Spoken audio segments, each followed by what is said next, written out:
Hello everybody! Welcome to Cat Comics, your new favorite YouTube channel. We're super late today. Thanks to me. But we're here. Not thanks to these two because they were super early. I'm not late. They're early, all right? Yeah, no, but actually, like, there has been a lot of stuff going on. We always start our night show with a rant. Yeah, I guess it's the official way to start. It sounds like it's a good day for it. Yeah, that's how you know it's a good day. But yeah, no, it's crazy. Apparently, Arizona is closing down all the businesses, so everybody's crazy. There's lots of traffic out there. So yeah. Yeah. Well, anyway, let's just start the show like how we have to start it, okay? We have the very great presence of Mr. Red Gaze. Welcome to the interrogation room. Let me do something. Give me a second, okay? Uh-oh. Oh, she's getting official now. Okay, Mr. Red Gaze. Oh. This does not bode well. I don't inspire much fear, right? Very much. No. Oh, no, well, first of all, welcome everybody in the chat. So we have a lot of people here. Lots of activity. Thank you for tuning in. Thank you for tuning in. I think it's because we have a very popular guest. Supporting the channel and supporting the guest, of course, who I love my blue women. There you go. Hair Red Gaze community, and I love my blue women. What's the blue women?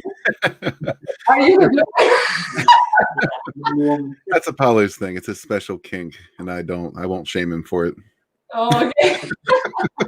Well, Greek mythology. Oh, Apollo is a huge fan of Greek mythology. Red was telling me. And you are a huge fan of Greek mythology too. Then you are gonna really enjoy the Green Reaper because that's what it's pretty much all about. It's about Greek mythology. Yeah, yeah. Then we have Hatch, Carla, Hell Red Gaze, and well, of course, Hell John, like he's now here. I know, right? That guy sitting over there. Hail Hatch. He's the blue women. Welcome, Hatch. Is this live? Well, not yet. Starting shortly. Yeah, we were late. I'm very sorry. Well, never late. Red Gaze, 2.4K. You rolling. Slower than I would like to see, but it's rolling. No, you're doing awesome. You're doing great, man. You're doing great. Yeah, man, it's rolling well. I appreciate everybody. Yeah, heck yeah, brother. Thank you. Now, okay, now I like it more. Hell, John, that face. Yeah, because you even got first billing, John. Yeah, I know. Hey, at least I was mentioned, right? No, because the first time we weren't live yet, so he didn't know you were going to come. Hot Walmart women. Oh, that's the blue lady. Yeah. Oh, right. Hola, chicos. This is my mom. Hey, mom. All right, let's cancel. Hello, everyone. That was earlier. Yeah, Hatch, we know. We're all jokes here. We are all here gathered to torture this fine man.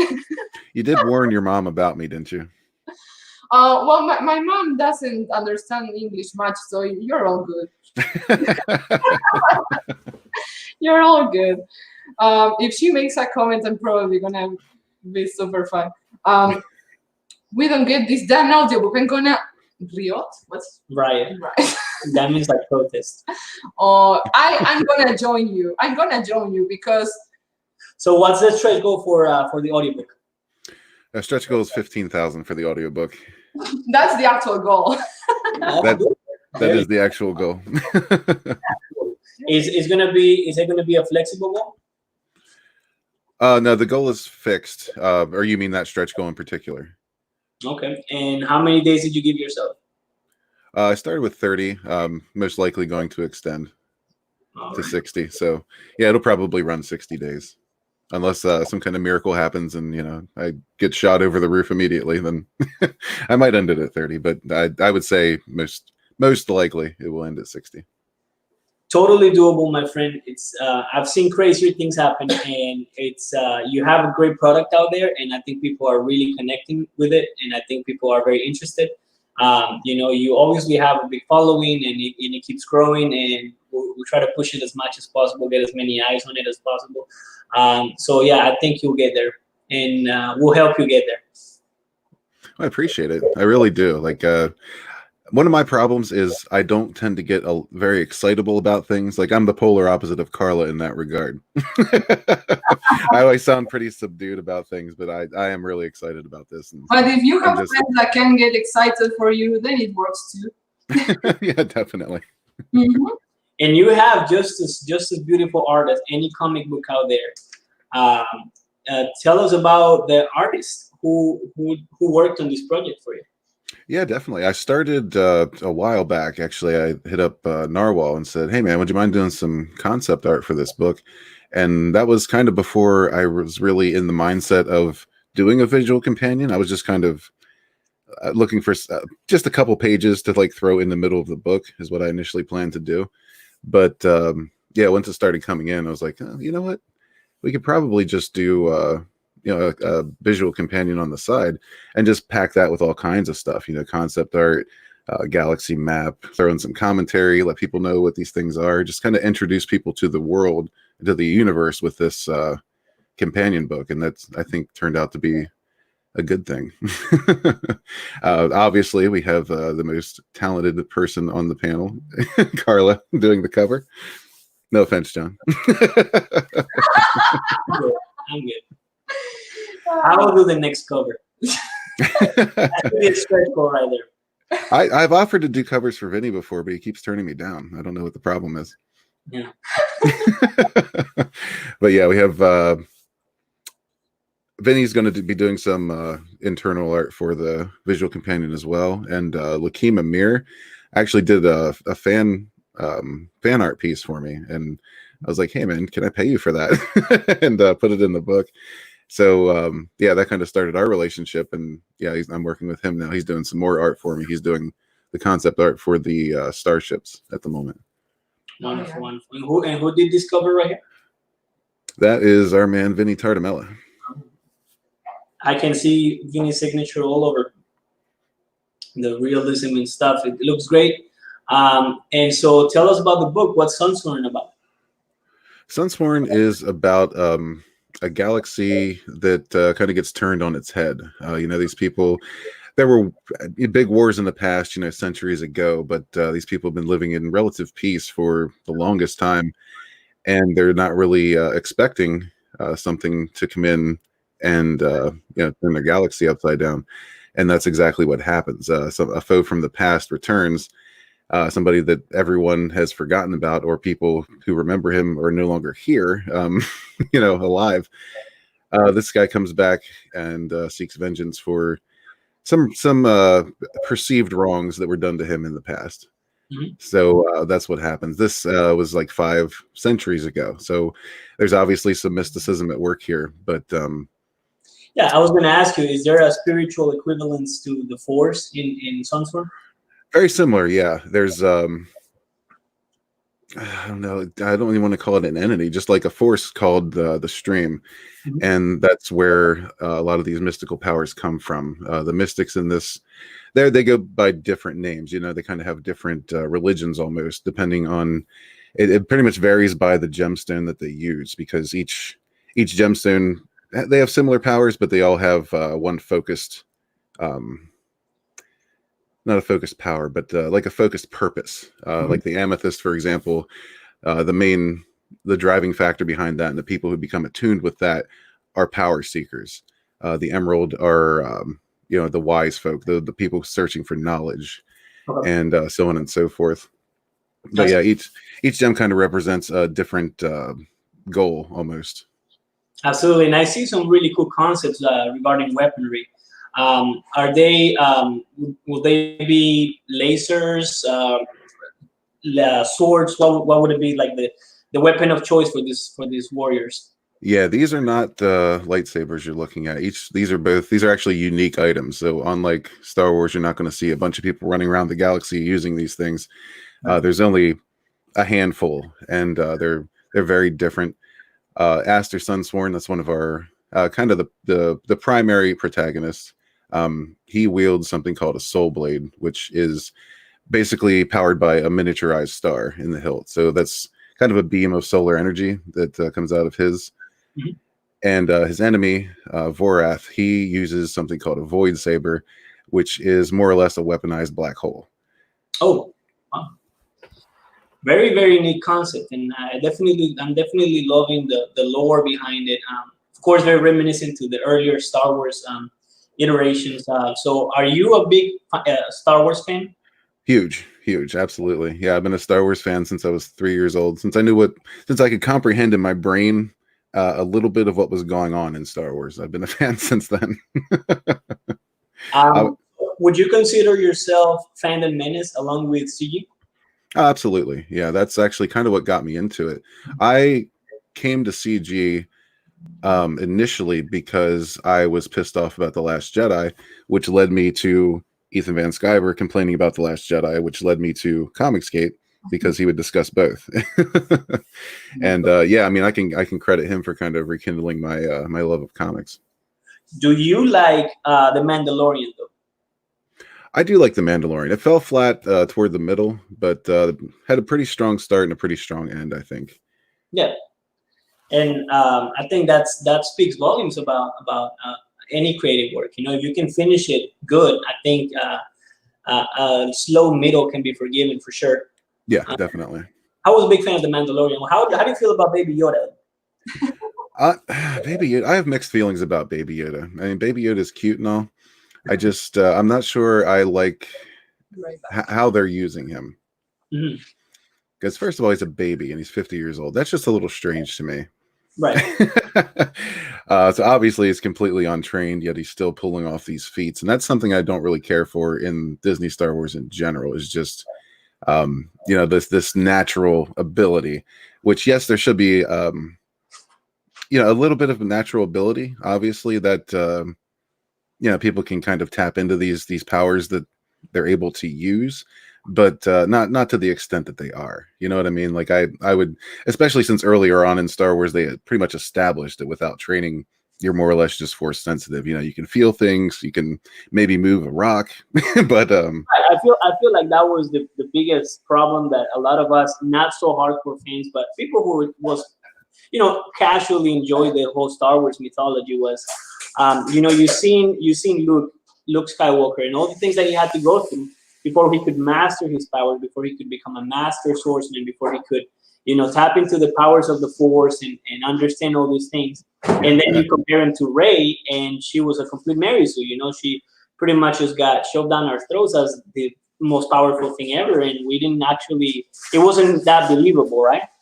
no, not at all. Yeah, this instant prodigy crap, I don't care for at all. It doesn't serve the story. You know, there's no story with someone who walks onto the camera instantly, you know, powerful and able to overcome anything that comes their way. You know, if there's no struggle, there's no story. Absolutely. We have some comments here in the comment section. I don't know if there's any truth since I have not seen any of the Mandalorian, but I hear they introduced Baby Jabba. Now that is not accurate, right? I don't remember seeing Baby Jabba in there. But no, that's not accurate. But I think there was talk of it for season 2 or something like that. Oh, well, that's grotesque. As far as I know, it's just speculation. Okay, well, are you hyped about that? No, I'm not hyped about Baby Jabba. Mandalorian season 2. Yeah, I'm pretty hyped for that. But yeah, well, no, Baby Yoda's enough. We don't need any more babies running around, especially if they're going to be 50 or 100 years old. They would come up with next, right? Baby Darth Vader, maybe. Although I don't think that would be a bad concept at all. But I don't know. I always thought a really cool Star Wars series would be a Darth Vader focused series, just between like episodes 3 and 4.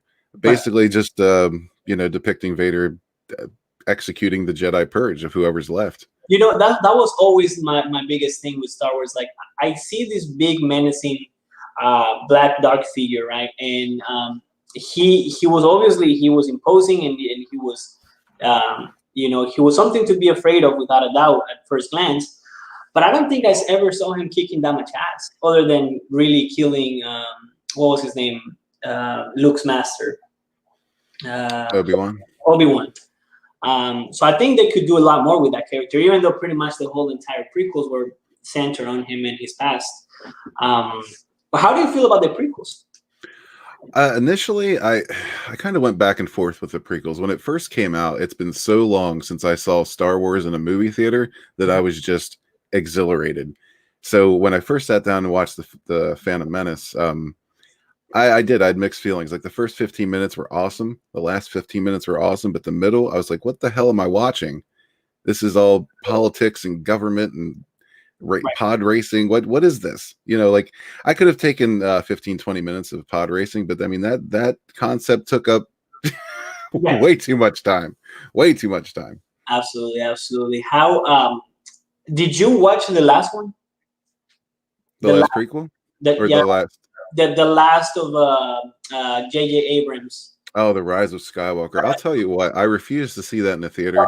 I may or may not have gotten my hands on a copy somehow, but I did. I've been trying to watch it. I've pretty much gotten through it, but I have not gotten through it yet without falling asleep at some point, if that gives you an idea.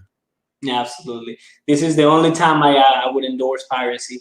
When we so much that, who cares? That's kind of the new model, and that's really sad because that's something I've kind of adopted is if I can get it for free, I absolutely will. And if I enjoy it, I'll absolutely go and pay for it. But everything is such garbage now. It's like you have to preview it before you put money into it. It's nonsense. Would you return to Star Wars if George Lucas took it over again and they did something that maybe you will get excited about, or is Star Wars pretty much just dead for you? For the longest time, I felt like Star Wars has been dead to me. Mm-hmm. If George Lucas returned, that alone would not be enough to bring me back to Star Wars. If George Lucas returned and put out something awesome that I really, really thoroughly enjoyed, that would be enough to get me back to Star Wars. Because I don't, I love George Lucas. I love what he brought to us. But you know what? Honestly, I don't have a whole lot of faith in that man either at this point. Right. Yeah. It's a sad thing, but it's that whole thing about dying a hero, right? He lived long enough to see himself become the villain, selling his property to this evil corporation that destroys dreams. Oh yeah, that's so unfortunate. It is so unfortunate. But I'll tell you, I like some Star Wars here and there. I would never got into it to hardcore, but I can definitely see why a lot of people are upset about the newer movies. They were not good by any measurable standard. Not at all. Like visuals alone do not make a movie. I'm sorry. They were absolutely beautiful, but they sucked. So tell me, how's your experience writing prose? How was this bringing this into Comicsgate? I was really, really nervous about bringing this into Comicsgate just because it is a prose book, and that's not something that's generally really spoken about or considered. But I mean, so far the reception has been really, really good, and I'm just blown away by it. But I think I would like to see more people doing this because, and that's really one thing I'm hoping this will do. I'm hoping this will kind of be a catalyst for other people to do the same thing because, there's all kinds of different mediums for entertainment. And we don't, the Phantom Menace can't necessarily fund a movie, but they can certainly fund a novel, and there's all kinds of creative people out there. I want to see them get on board with this as well. And I would love to see these two communities merge. So I figured why not try to do that in a project, Tip of the spear, as they say.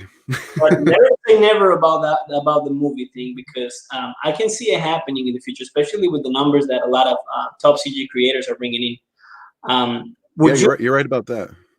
Would you consider being a part of that or something like that? Maybe script writing for a movie produced by CG? Oh, absolutely. Yeah, I'd love to. What would you like to write? I've always been big on sci-fi and fantasy, so either one of those genres I could totally get down with. Maybe even horror. I've never actually written horror. I'll say that, but I do love horror, and I would like to write horror. Wonderful. How would you describe Sunsworn? I describe Sunsworn as space fantasy, just because it's not like sci-fi, like in a Star Trek sense. It is much more along the lines of Star Wars, like a space opera type. And I don't know. I've never really cared for the term space opera. That's just my personal preference. So I call it space fantasy because that's what it is to me. It's basically the fantasy genre set in futuristic or you know, Yeah, more alien environment than you're used to. absolutely. Now you've helped push and promote tons of other campaigns throughout these last years in Comicscape. Mhm. So you're a big name on YouTube and things like that. What made you take that leap from being someone who pushes some other people's books, which you still do, of course, to making your own? That's a good question. This is something I've had in the works for a long time. The catalyst for this actually was The Last Jedi. That was the last straw for me when I said, "That's it. I'm done with this garbage. Somebody has to do something." That's the mindset I had at that point. Like, somebody has to do something because this is just ridiculous. We can't live without Star Wars. And then I came to think, well, yes, we can. We can live with Sunsworn instead. So that was my thinking behind this. Is I hate to say it, but the Star Wars replacement. Yeah. It's along the same lines. It's similar. That Star Wars is obviously my inspiration for this, but there's other inspirations as well. I took elements from Green Lantern, um, Firefly. Mhm. There's a lot of inspirations that came from this. Different fantasy novels, like R.A. Salvatore is a big one for me. Like, I love his writing. He's my absolute favorite author, and a lot of his I've people have actually told me that my combat styles seem a lot like his, and there's a reason for that, because I love the way he writes battle and combat, and it's very fluid and very descriptive. So I try to mimic that, but at the same time, make it my own. Which is Yeah. a very very tough thing to write. I'll tell you, you've never written horror before. In horror, it's in writing especially, it's all about the suspense. You can't really pull off jump scares in writing. Right. But I think that the one thing that definitely is the most challenging for me is to write a specific, like a good enough battle scene where I am being specific, so that the artist can understand what I'm seeing myself. Yeah. Definitely, battle and combat is a tough one. Are you now that we see that you are into prose and you are into Star Wars and whatnot, are you big into comic books as well? I am. I'm getting back into comics. I kind of wane.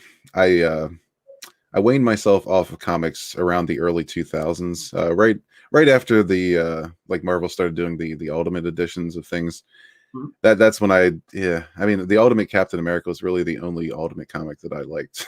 So that's when I kind of started. Well, I should say stopped really buying comics. I did, I still collected a few here and there. Like, I still collected some Batman books and some Spider-Man books. Those have always been my two favorites. But uh, somewhere between, I would say, like 2005 and 2010 is where I just kind of gave up altogether, because again, gradually, you would see. I wasn't even on Twitter or YouTube at that point, and I could still see these people. I would still hear about these people talking shit about the customers, and you could see the political agendas coming into the product. So that's when I kind of stopped, and I didn't really get back into it until Comicsgate. Yeah, absolutely, man. I hear you. Kind of the same way we approached it was, we wanted to do that, but it seemed like the door was shut. There was absolutely no way for us to get into the industry other than publishing it ourselves. There was no interest and in fact, I'll tell you something that happened to us is we wrote these. Well, I did personally, which was a mistake now in hindsight, but not a mistake, because in the end we ended up going our own way and doing our own thing. But I wrote this company, and I kid you not with what I'm about to tell you, right? They came back and said, what is your background? And I thought they meant, like, what have I written before, and what's my experience with comics, and what's my experience with writing and things like that. And I said, well,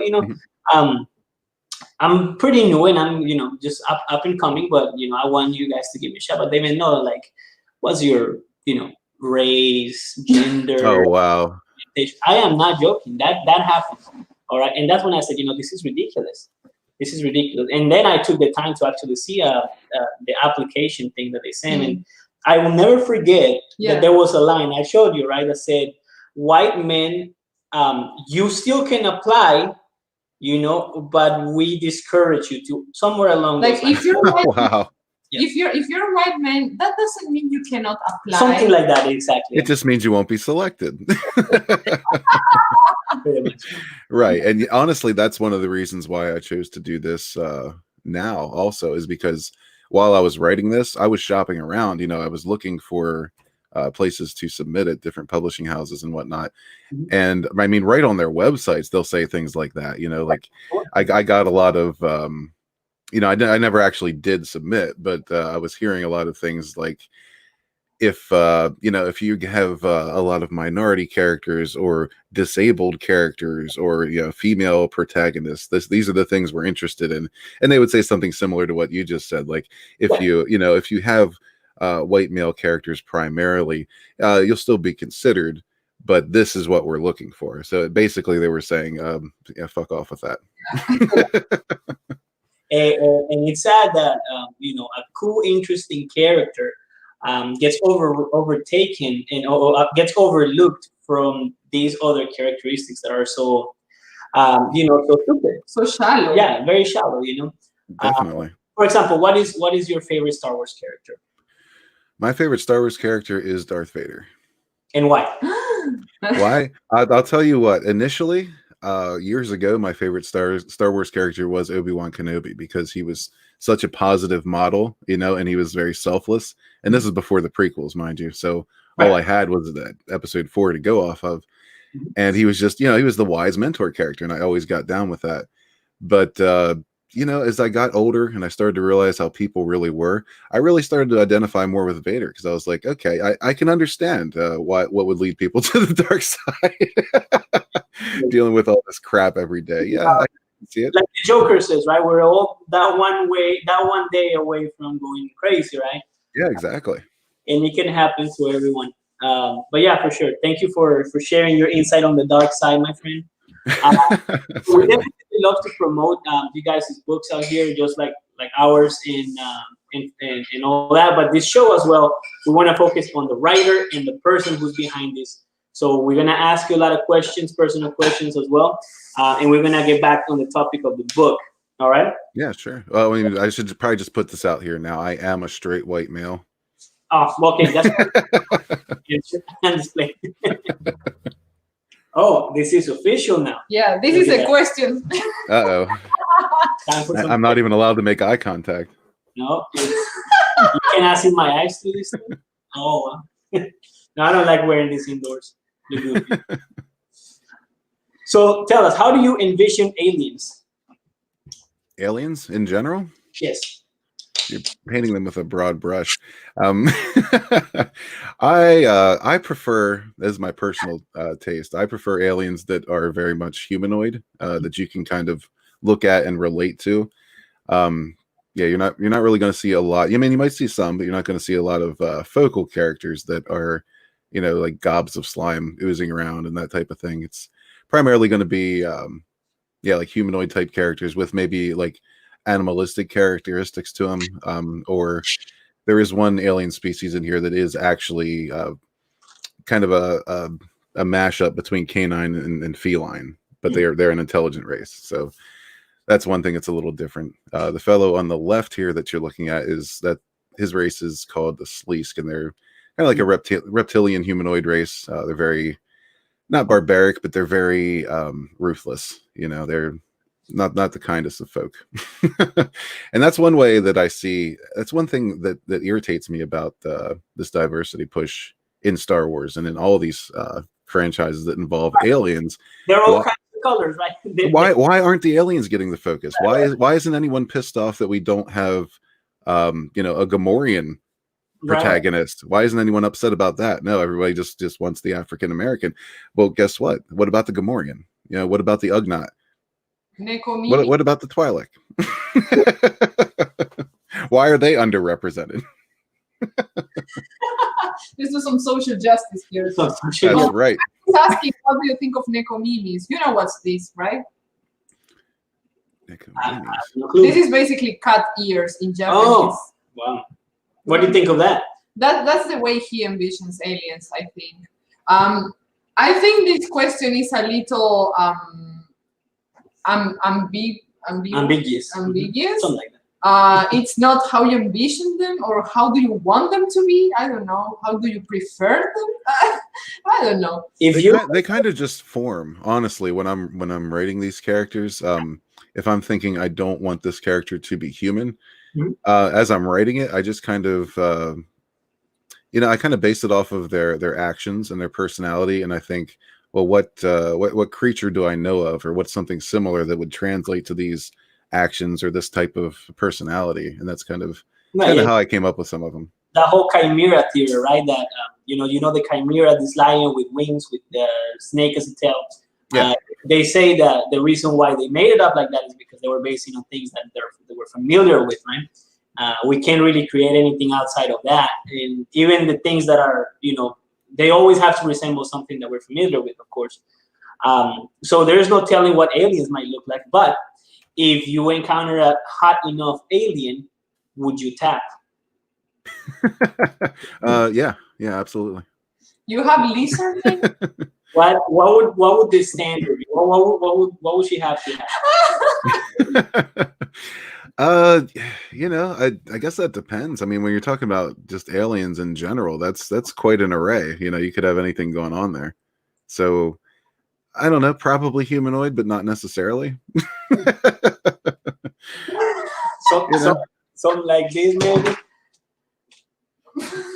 That's kind of walking the boundary of bestiality, I think. Off-putting, right? Oh my god! But yes, there are basically lizard men. Yeah, the Sleesk are kind of lizard men, and that's something I came up with when I was writing him. Because you generally think of reptiles as somewhat cold, right? And that's kind of how he is. Like he's cold to the core. So absolutely, he became reptilian. I have when I was a kid, there was this guy who visited us at my grandfather's farm, and he brought us iguanas. You know what an iguana is? Like the big like a lizard. Yeah, it's like a big lizard. With the Oh yeah. Pascal from Tango from Disney. Pascal the little. Yeah, okay. well, that. So we didn't know any better, and mind you, where we lived was not that cold at all at night. But we left them. We left them out to roam, and the next morning when we woke up, they were all frozen like that. Oh no! They cannot, like, if the temperature drops even 5 degrees below what they're supposed to be, they will freeze to death, even if it's hot. I read a story about that. I think it was in Florida that there were like tons of iguanas that ended up being frozen in trees and just falling off and like hitting people. Mm-hmm. Yeah, which is crazy because if you go to like the Galapagos Island, the iguanas they are actually kind of submarine over there, and they can survive long time underwater. Welcome, Mark. Thank you for Welcome, Mark. Welcome. Very welcome. And also check out his book about the Kim Il-sung. Best Korea. That's correct. Best Korea. That's right. Conspiracy theories. I'm sorry? Do you believe in any conspiracy theory? Oh yeah. Tons. Which one's your favorite? Which one's my favorite? Mm-hmm. I'd have to say the alien cover-ups. They're probably my favorite. Do you think that Area 51 is hiding something underneath? I think Area 51 is a ruse. I think there's something, another base somewhere else where they actually do this stuff. There's probably several actually. Secret, and right? yeah, Area 51 is probably just like a little party house. They just serve drinks down there and talk shit on people. I was hoping that people were actually, going to Naruto run the way. But they were very disappointing, man. I've lost this generation. Hutch says it's in Alaska. Might be. Could be, yeah. Yeah, I think Area 51 started out as what everyone thinks it is, but I'm pretty sure they moved everything years and years ago once Area 51 was discovered. Yeah, absolutely. How about Roosevelt? Do you believe in that cover-up? I believe in pretty much every cover-up.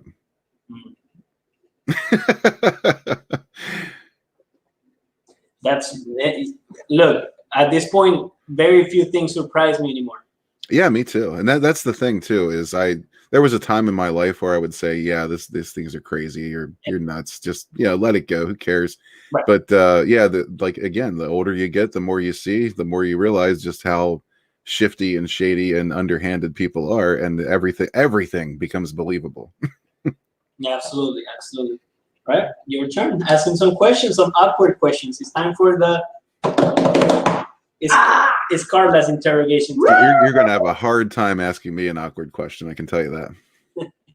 Okay. I can't believe the questions I wrote. Uh-oh. I was very inspired.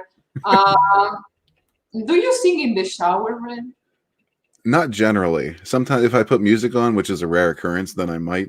But I'll sing along to something, but I won't just sing out of nowhere. Let's hear it.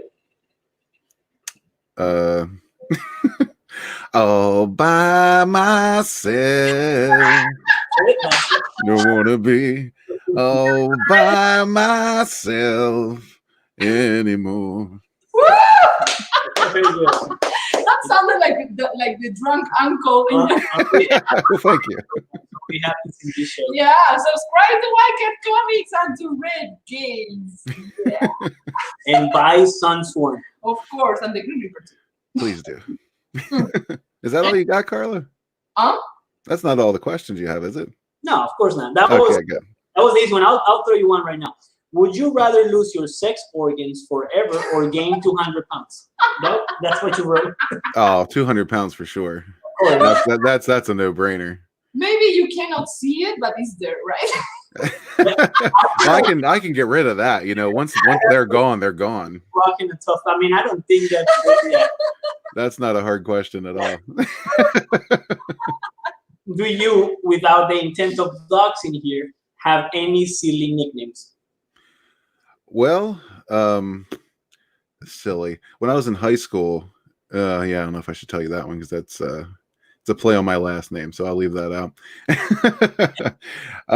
Let's see. I don't know. I've been called a teddy bear a lot, if that means anything. Is it because you're furry? No, it is not because I'm furry or into furries at all. It's because I'm big and lovable. That's why. That's well. Have you ever used self-tanner? Self-tanner? No, I have not. I wish the answer was yes, but no, I haven't. All right. If you switch genders for one day, what would you do? What wouldn't I do? I'd be playing all day long, and about midway through the day, I would probably toward the night, I'd probably hit up a bar and try to have that experience just because. Look, I love this comment here from Patch. No, you'll never live that down. Teddy gaze. Well, Adam Post already calls me Ready G, so it's close enough. Yeah. Actually, I forgot about that silly nickname. I just got that. If you lose your organs, you won't be able to use the bathroom. Yeah, that's. Well, I'm sure they mean like their outside organs. I mean, people do it. I've seen I can get a colostomy bag or something. Well, but this teddy bear preserves his things.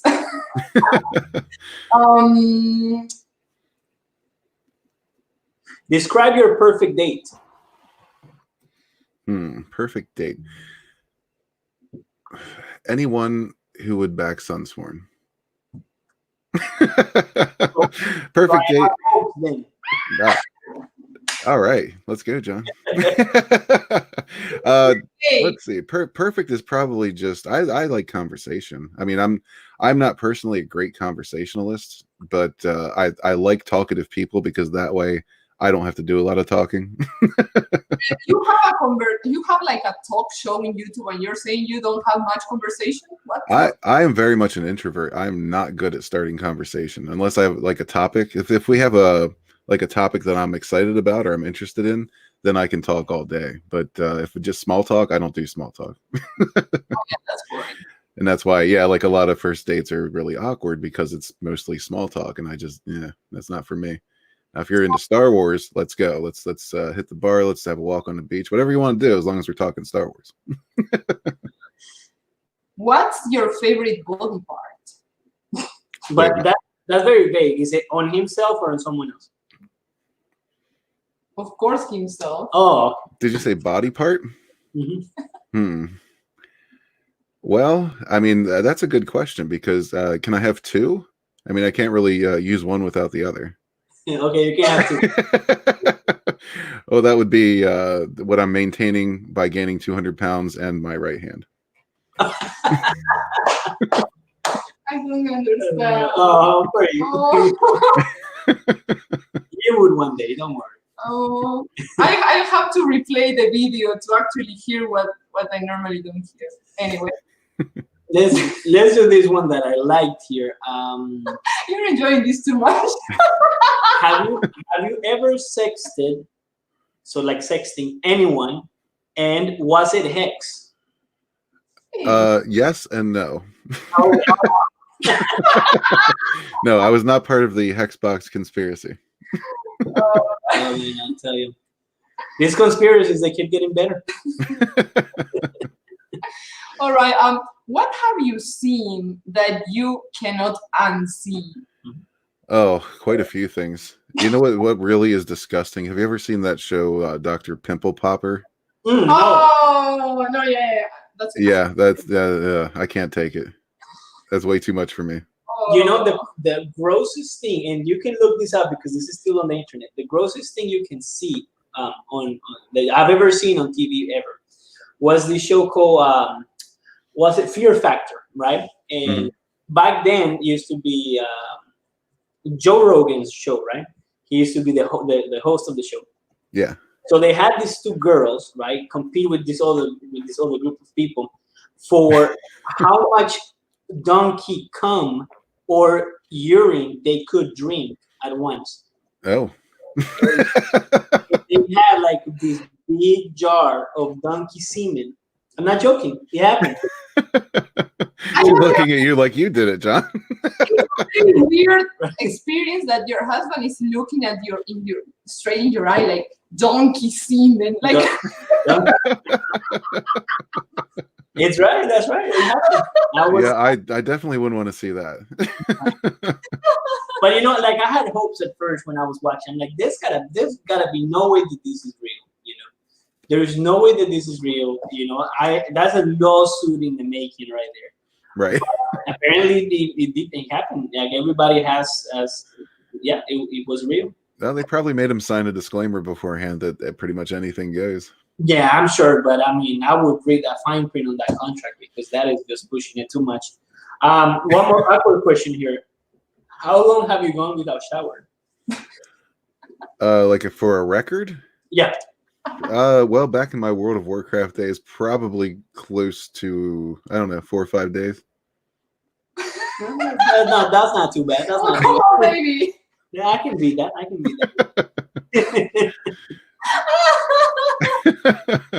You know, that's one of those things. You're just so into it. You know, the only thing you have time for is sleep. There's no time for a shower in there. You got to get back to the next raid. Absolutely. That's called addiction. Addiction will do that to you. You're gonna break the record now that you are funding the campaign. It's been even more. Man. When Red was eating back then, like a salad, a Caesar salad, you know, the cheese thing, it was just him going down. Oh! So disgusting.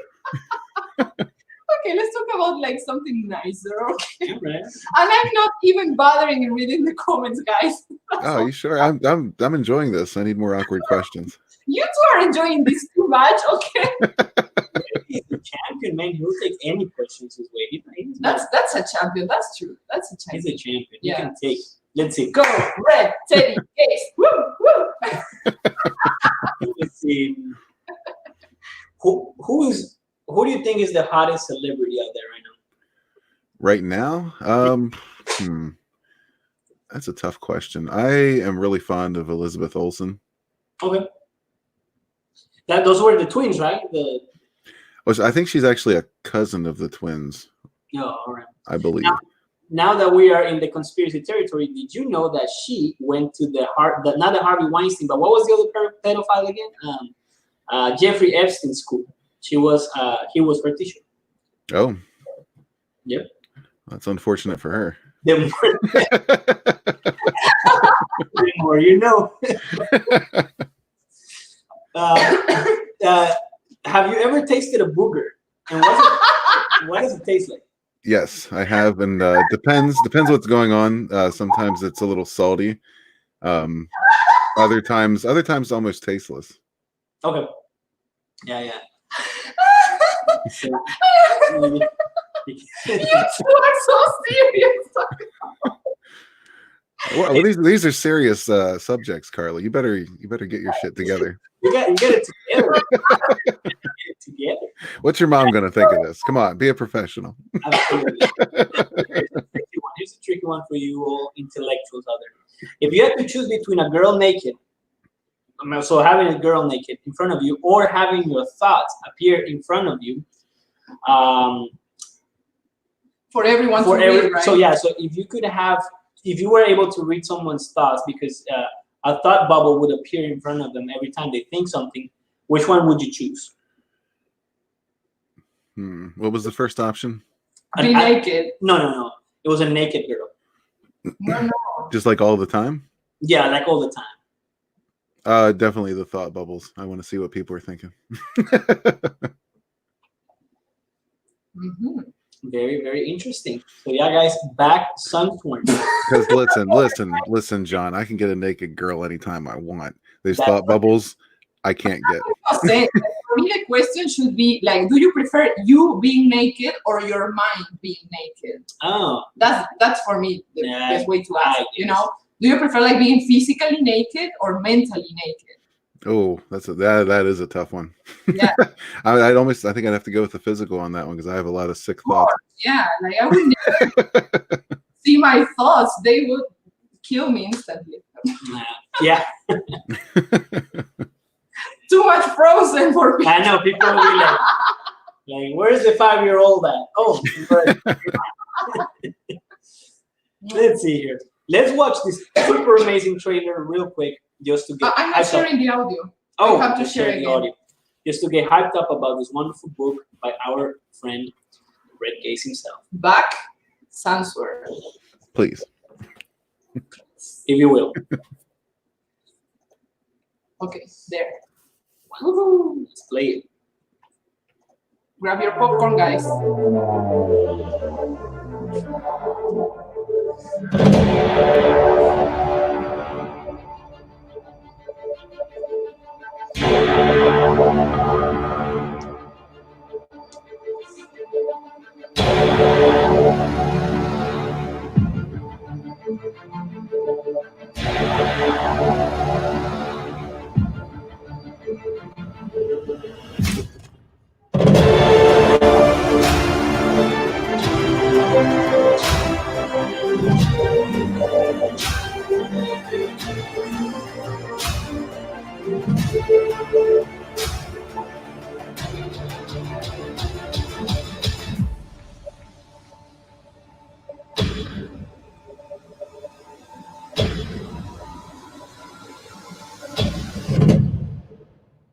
Heck yeah. Hail Red Gaze and hail Sunsworn. Yeah. thank you. Yeah, I updated that before the launch just to make sure Carla's art was in there. This is great. We have some comments here. We have Beautiful Frogo. Welcome, Frogo. We're super happy to see you here. Welcome. What's up, Frogo? Hail Frogo. Hail, Frogo. I get a free Walmart girl. Red is the king of the Walmart girls. I got Sunsworn last night. Yeah. Thank you very much. Yeah. And also Whiskey is he's the backer hero of Green Reaper 2 because you tell me, baby. He bagged the mystery box. Pandora's box. Beautiful. Yes, we have this mysterious box that nobody knows what it has inside, and it's the most expensive tier in the whole campaign. Yeah, absolutely. So yeah, he was the hero, and thanks to him, everybody will know. Hopefully he will start a trend. Yeah, hopefully. Yeah, very cool. Yeah, he might be based on those questions you guys came up with. He might be in for quite a surprise. Maybe. Yeah. So hail our friend Whiskey. All we can promise is that he will not be disappointed. Oh, not at all. He might be grossed out. I'm just playing. Oh, So you're saying there will be no Donkey Kong in the surprise box? Well, no. It will not be. very, Hey, very listen, good. you are 70% there and only, what, 2-3 days into this campaign? So congratulations, my friend. You're definitely kicking some ass. I backed it. I'm not bragging, but I backed it, and I'm super hyped and excited to get it. I do love me a good novel, and I love space fiction. So, yeah, I'm very hyped up. So are you. I know you told me to. And so everybody who's watching this, if you haven't done so already, make sure to back this book. And if not, then share it on Twitter. Get more eyes on this project. Yeah, and here we have Hatch. I got both books. Thank you very much, Hatch. Hatch is a champion, man. I gotta shout him out, man. He's been in streams left and right promoting this book. And Yeah. I very much appreciate it. Yeah, he's a great, great guy. It needs 15K. Damn it. I couldn't agree more with that freaking comment. So 15K is the audiobook, Is right? the audiobook. So that's the real goal, okay? The audiobook needs to happen. It has to happen. Yes, you've been trying and also been trying, and lots of people have been trying, so we'll get there. I promise. It's only been 2 or 3 days. We're already almost 3K, so I think we definitely can do it. Absolutely. So yeah. Anything is possible with the power of Comicsgate. Okay, searches the Pandora's box tier. What do you think, baby? Very cold. Not there at all. But you might have a slight clue. Mhm. Yeah, it's definitely gonna be something surprising and something really cool. Absolutely. Okay? I promise. Yeah. Like Now, speaking of perks, we should go over the perks on the campaign and definitely see what we're in for. Yes. You can do that. Now, I'll say this. A lot of people ask me if there's any Sunsworn comics in the making. And if this is successful, my plan is to, between writing the novels, because novels obviously take a while, I would like to put out 1 or 2 Sunsworn comic campaigns while that's going on. He's happy. Very excited about it. Very excited. So let's go over the feature perk. What do we have? Yes, sir. We have that's the full Sunsworn experience. You'll get a copy of the novel. You'll get a copy of the visual companion and a mention on the thank you page, and everything. All the novels are coming signed, so there's no add-on for that or anything. That's just going to happen. Visual companion only for $20. What does the visual companion have? It's just basically the illustrations. It's illustrations as well as commentary and some descriptions, explanations. So if you just want to get acquainted with the universe, that's you can do that through the visual companion. But obviously, if you want a story, like an actual story, you want to get the novel. But I encourage everybody to get both, just because it's it's meant to be. They're meant to come together and be a totally immersive experience. Come on, guys, don't be lazy. I know we all like pictures, pretty pictures, but we also want to read. Next one. Yep, the novel only. So there'll be no visual companion, but you'll get a signed novel as well as a mention on the thank you page, and that's perfectly fine, man. All about the story. Absolutely. The Twin Sons. There's just 2 copies of each. You'll get two novels, 2 visual companions, and of course mentioned on the thank you page. And those novels will be signed as well. Just in case you want to give one away as a gift or store one up and not damage it, what have you. Absolutely. Great price too. Now for the Union. This is the military tier. A lot of campaigns I've seen doing this, and I think it's a good idea. But a lot of those also just ship books to the military. But with this tier, you will get a copy of the novel and the visual companion for yourself. And 4 books will be donated via the USO for the military. Wonderful. Thank you very much for that. And then we have this one for the future. Yep, that is very similar to the military tier, except for the 4 books, and this one will be donated to local libraries. Wonderful. In your name, of course. There will be no Doug Tanaple annex. I won't be claiming credit. But they'll absolutely know where it came from and who to thank. Absolutely wonderful. And then become a Gorloni pirate. Yeah, This tier, you will a baloney pirate. The Gorlani pirates, they kind of they're used basically as the catalyst to launch events. So the first encounter you're going to see is our protagonist Aster Sunsworn with the Gorlani trying to negotiate, and you'll see how that goes. If you want to, you can download the first 3 chapters of this also off of this campaign. So if you want to find out what's going on, kind of get a feel for it, and see if this guy can write, then that's there for you. Yeah, I encourage everybody to do that, because not everybody writes in a style that you like. Some people write first person, some people write third, and some people like different things. So yeah, that's there for you to view. But this one, you will become a recurring character. He'll at least make it to the second book. I'll tell you that. He or she. But yeah, you're becoming that character in the book. He can take your name, or you can choose a name for them, and also in the visual companion, you'll get art of that character with your likeness or not. Again, up to you. And you also get a print of that character. Absolutely. And then the final one, if I'm not mistaken, is become a Templar. What is that? Astral Templar. Yes, this is very similar to the become a Gorlani pirate, but you'll become an Astral Templar. And this character, the reason this is priced a little higher is because this character is very pivotal to the plot and will definitely be returning and doing big things in the second book. So again, you can name the character or name it after you or your dog, or all I ask is don't name him like Shit Goblin or something like that. So keep it somewhat reasonable. But yeah, you'll get a copy of the book, the visual companion. You'll get a print of the character with or without your likeness, your choice, and that art will also appear in the visual companion. Absolutely, very, very cool. So it's basically kind of like a drawing, but in a prose book.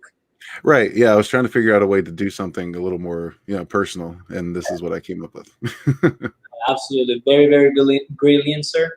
Now tell me, what's in the future for Sunsworn and the Great Red Gates? Well, right now I have 2 trilogies roughly mapped out.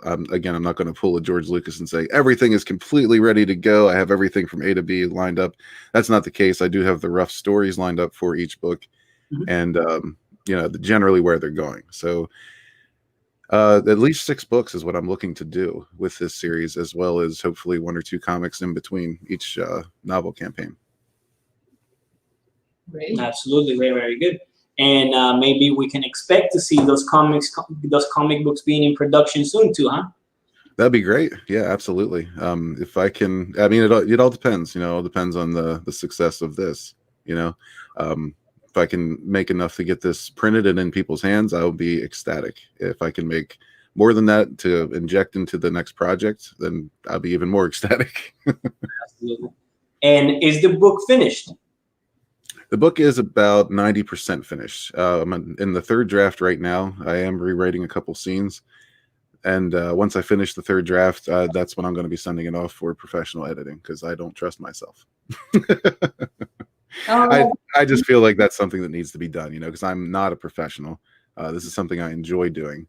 And again, if you have any questions about my writing ability, please download those first 3 chapters and take a look. Yeah, but like, even if you were a professional, even professionals get professional edition. So I think it's the most responsible thing to do. Like, it doesn't matter how much you trust in yourself. You can be totally confident in your work, but still you need an editor. Because that's just how it's gonna be, like polished, and you always need somebody else to read your work. Like, it doesn't matter how good you are, you still need an editor. That's what I'm trying to say. Yeah, definitely. Yeah, you're absolutely right. If you don't use an editor, it's because you're cocky and greedy and a bad person. No, and again, also when the 3rd draft is completed, I plan on sending out a few, test copies, just to have people that I think are good at pointing out, doing constructive criticism. Yeah, so I'm going to be picking out a few of those. I actually have a few picked out already, just to send PDFs to, ask them to read it and just let me know what they think as far as flow. That those people, I'm not really looking for grammatical errors, that kind of thing. I'm more interested in what they think of the story and the flow of the story. Yeah, absolutely. I'm kind of the same way when it comes to spelling mistakes, she will usually catch them. But yeah, you want to have a good flow of a story without a doubt.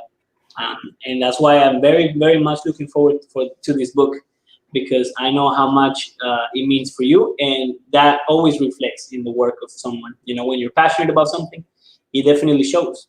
Definitely. And also, like, when you know the person, for example, we are like hearing all the shows that Brett does in his channel. We know he's a very smart guy, so we know that he's gonna write something good. He's not gonna write idiotic stuff. No, I'm definitely not looking to put out trash here. I'm looking to continue with this as long as possible, and make story after story. As long as people enjoy it, I'll keep writing it.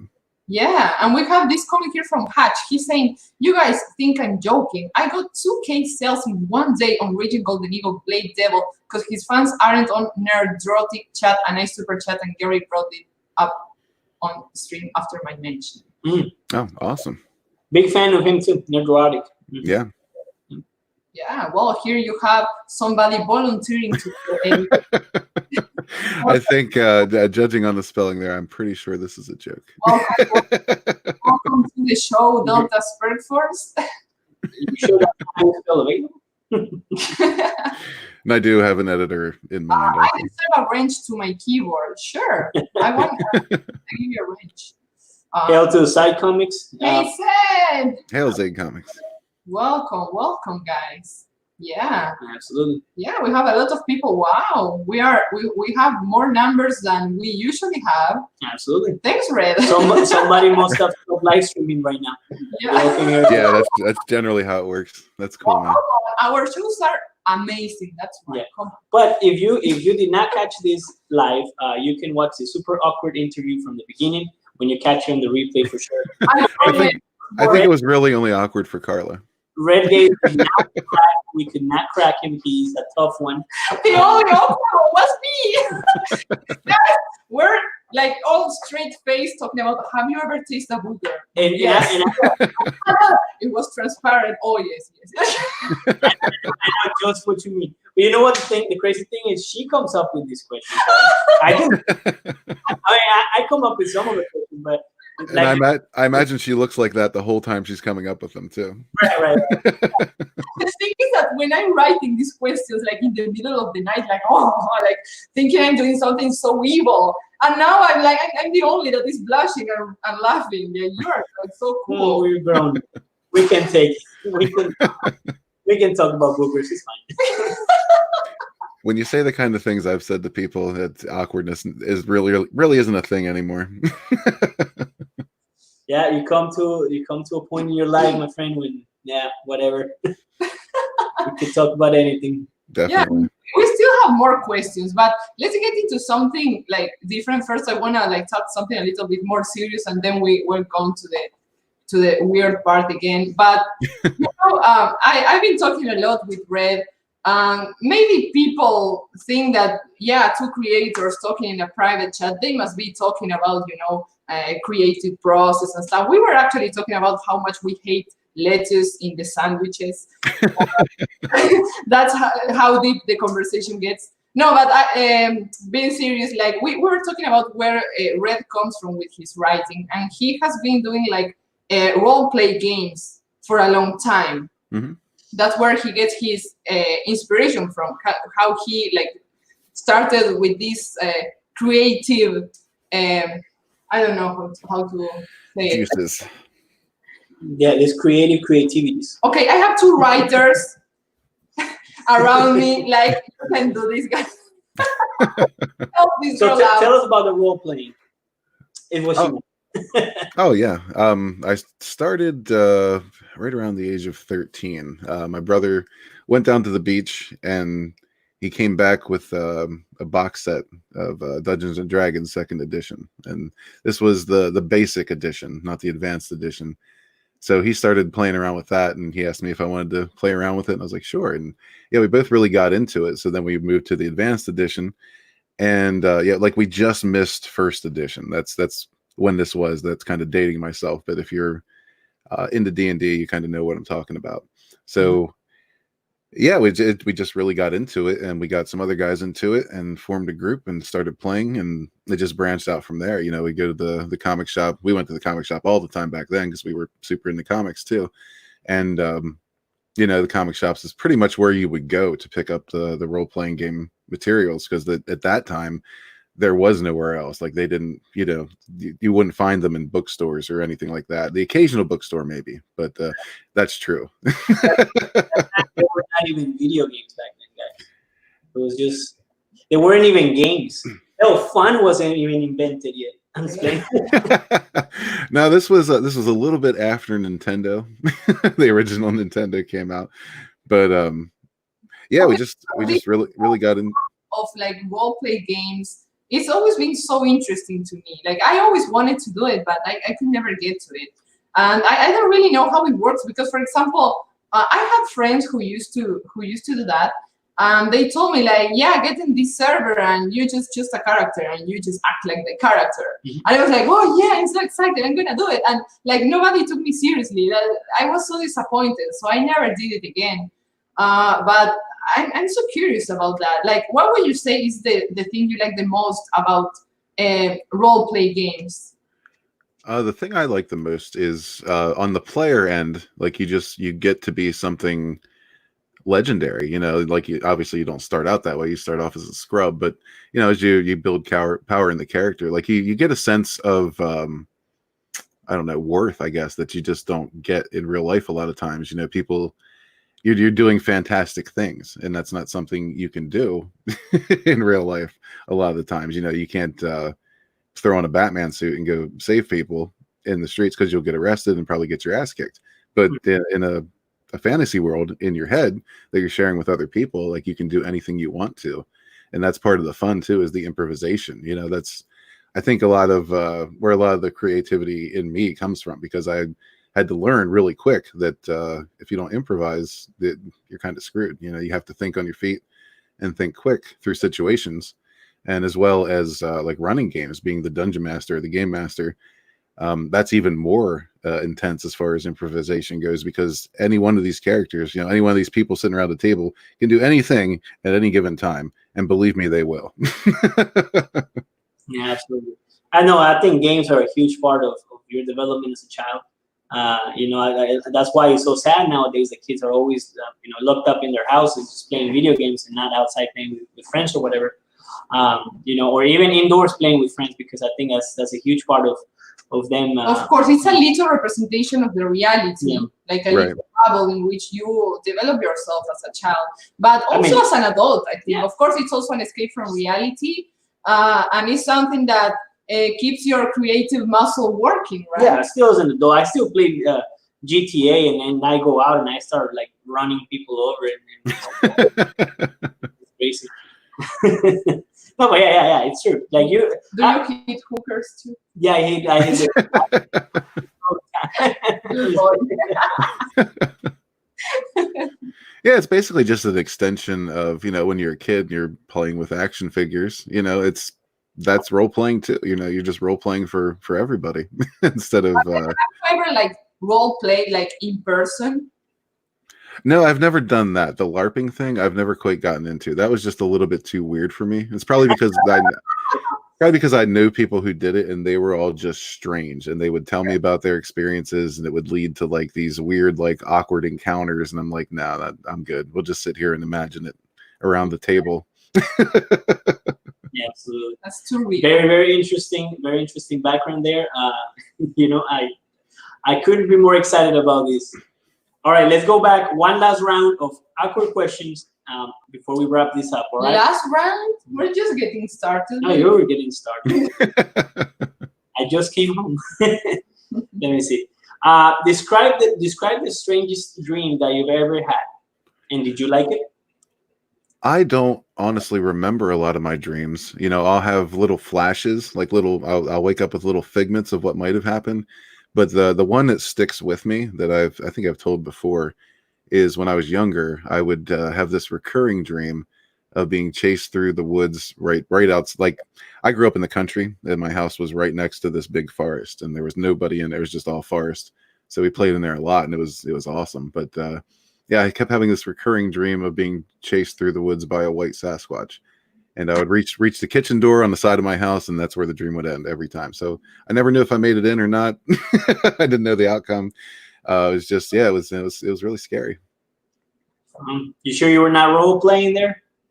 No, definitely not role playing. But I'll tell you what that might have stemmed from a little bit is when I was even younger than that, like really young.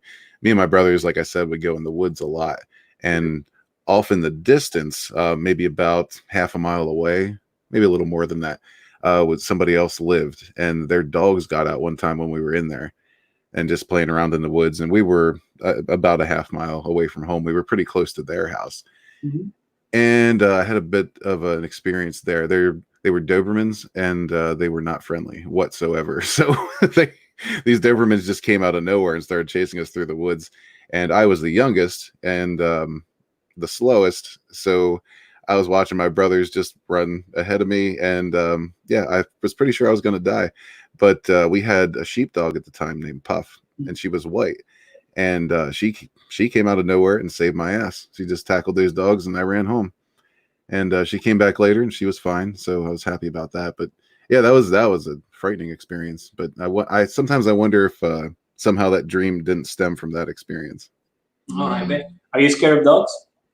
No, I'm not scared of dogs. I'm not too fond of Dobermans. I might be a little bit of a dog racist there, but it's not just because of that. When I was a teenager, I had a Doberman try to attack me then as well. It was a friend of mine's dog, and I knew this dog for years, and one day the dog just snapped and tried to attack me, and I made it out the door in time, but he settled the dog down. But then about a week or two later, that dog attacked his sister, who was younger than us, and yeah.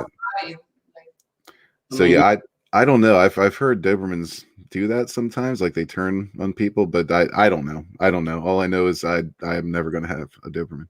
You're right. Absolutely. Well, we still have Red with us, so No. yeah. Let's see this one. That's an easy one. I wouldn't throw you a softball right now. Is it better to use shampoo as soap or soap as a shampoo? Shampoo as soap. I think so, yeah. I don't know. I kind of do both whatever's available. Depends. Yeah, I mean, if there's no choice in the matter, then you do what you got to do. If you guys have spent more than 5 days without going to the shower, then I think that any can do it. Carla's going to be judging me for the rest of my life because of that answer. Come on, you're Italian. You should know that. I'm not Italian, I'm Uruguayan. Well, Italian descent. Italian blood. The showerlessness runs in your veins.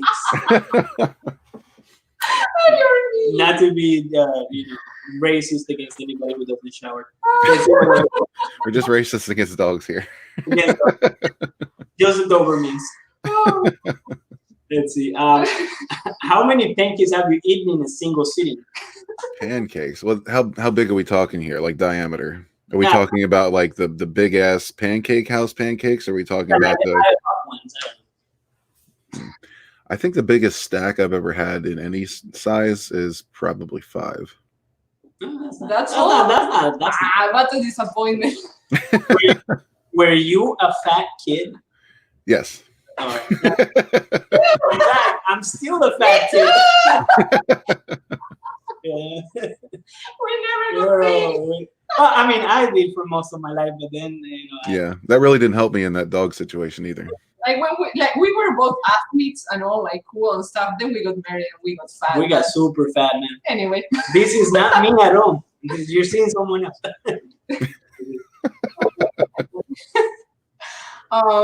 What is something you've done to try to be cooler? That's a good question. I did go through a punk phase, and in retrospect, that was probably trying to be cooler. Okay. Were you an emo too? Oh God, no. What do you think about emos? I think emos are a waste of space, and as much as they talk about suicide, maybe they should Never mind. No, never mind. Yeah, I don't care for them. I'm not a fan. Well, they're not anymore, right? I heard somewhere that they're making a comeback or whatever. Oh, please no. What do you think of garden gnomes? Garden gnomes? I could take them or leave them. They don't really make a big impact on my life. Yeah. If somebody wants a gnome watching their garden, that more power to them. What would you do if one of them starts moving? Well, it depends. Some garden gnomes look pretty friendly, others not so much. So if they started moving in a threatening manner, I'd probably get my foot ready, cocked, ready to kick. But if they just started walking up to me, I might try to start a conversation. All right. What is a threatening manner? Like, he can show us right now. Oh, you can describe it. That's when the writing skills come into play. oh yeah. Yeah, if they hunch down and kind of lurk towards you, it's the look in the eye that you really got to look out for. That'll tell you everything you need to know. Okay, now time for this. Get us super hyped for this project. Can you read us a line from Sunsworn, like your favorite, maybe? If that's not too much asking. That's not too much to ask, but that's something I probably should have prepped for. I'll tell you what I'll do. I will pull it up and I'll just read a random line. How's that? All right. Get us excited about this. I want poetry. Come on. All right, and I just opened the email list, so give me a second. I think I had actually wrote poetry, right? You told me. I have, yeah. I've actually been published. I don't have those books anymore, but I mean, it wasn't anything big. It was just like one of those submission contests. Yeah. I've done the same. The anthologies. Yeah. Mm. Okay.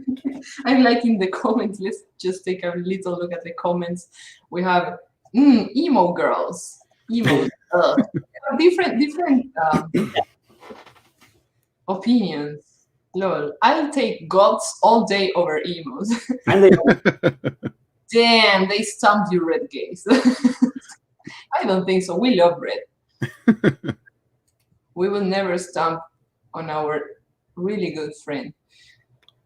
Okay, so look, we know we need patience here because he has 300 pages. Oh, this would be the perfect time for some shameless self-promotion. Of course. Absolutely. We have no shame. We're terrible people. So let's just... Save my shirt, guys. We're so close. If we get to 3,500, she does not burn my favorite shirt. Yeah. Which, by the way, I haven't found in many days. I'm kind of worried about it. All right, guys. So this is okay. Green Reaper 2. Yes. we are in 3K and 374, which is amazing. Thanks to our backer hero Whiskys, who bought the Pandora's box last night. So yeah, thank you very much, my friend. And yeah, the Green Reaper is having. Oh, look, we have a question. You have a Save My Shirt stretch goal? I do, because she tells me that I wear it too much, right? But it's my favorite shirt, and she hates it because it just has a tear, like a little tear. You can barely see it, and so she always is threatening with burning it. So I told her, let's make a deal. And if we get to 3,000, then we'll burn it. And so we did, but then I didn't want to burn it, so I told her, tell you what, if we get to 35, then we don't burn it. So I'm kind of like right there, walking on thin ice, waiting for a knight in shining armor to come and save. Yeah, but it was super fun because yesterday, John was trying to wear again. It is the one I had for my interview. Yeah. He was trying to wear it again. And of course, he couldn't find it. And he went to the closet, he couldn't find it. And the first thing he does is glare at me like, where's my shirt? And I'm like, no, baby, I don't have your shirt. Check in the house, I don't know. Yeah. Well, but regardless, save my shirt, back the Green Reaper 2, you will not regret it. Yeah, the thing is that I didn't burn it. The shirt is still around. That's good. It's in the washing machine, but it's still there. Sometimes I grab the scissors with more. See, even if I haven't showered for 5 days, the shirt still smells amazing, so there's nothing wrong with it. Yeah. I think Red's ready. Oh, this is your... Wait, let's stop the shameless self-promotion. Just back the Green Reaper 2, and we're back to Sunsworn. Yeah. All right, I pulled out a little piece of an action scene, So I don't want to give too much away, but this involves the character that you drew, Carla. So I wanted something that you might be somewhat familiar with. All right. So here we go. The Dark Templar came at her like lightning, swinging high, then low, then slashing center. Carla ducked, jumped, and parried with both blades in response. Vorath's eyes went wide beneath his helmet. He never encountered an object that could withstand the kiss of his oblivion blade, but his sword was halted by the crystalline weapons, and the combatants found themselves locked. I'm going to leave it there because I don't want to spoil too much of that one. Very cool. I am even more hyped now. You and my friend have a lot of talent. Back Sunsworn before, it's not available anymore. I'm going to write a DM to all the other creators. Like, tell Red you're going to interview him and make him read a phrase of his novel. And then we gather all and we get the anyway.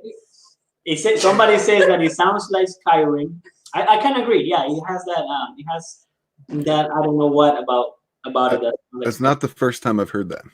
Yeah. It sounds great. We need to get to 15K. Audio book, damn it, says Hash. Yeah. Like, Red is teasing all of us. Like, you can get this if we get to 15K.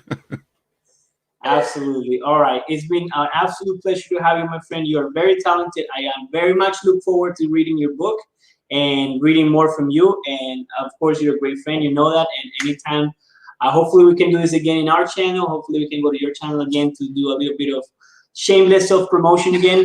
And absolutely. Yeah, my pleasure. I love you guys. Back Sunsworn. Thank you very much for coming. Thank you for everyone who's in the comment section. I am starving to death because I just came back from work, but I definitely send much love to you, Red Gaze, and wish you the best of luck with this project. All right, my friend? Thank you very much. And thank you everybody who's back, who's sharing, who's out there sharing the links. I appreciate every single one of you, man. I'm just blown away by the early response on this, and you guys are just awesome. So thank you all very much. And thank you guys for having me. Absolutely. Thank you for coming. Tell everybody. We'll catch you in the next one. Bye-bye. Bye-bye. Peace.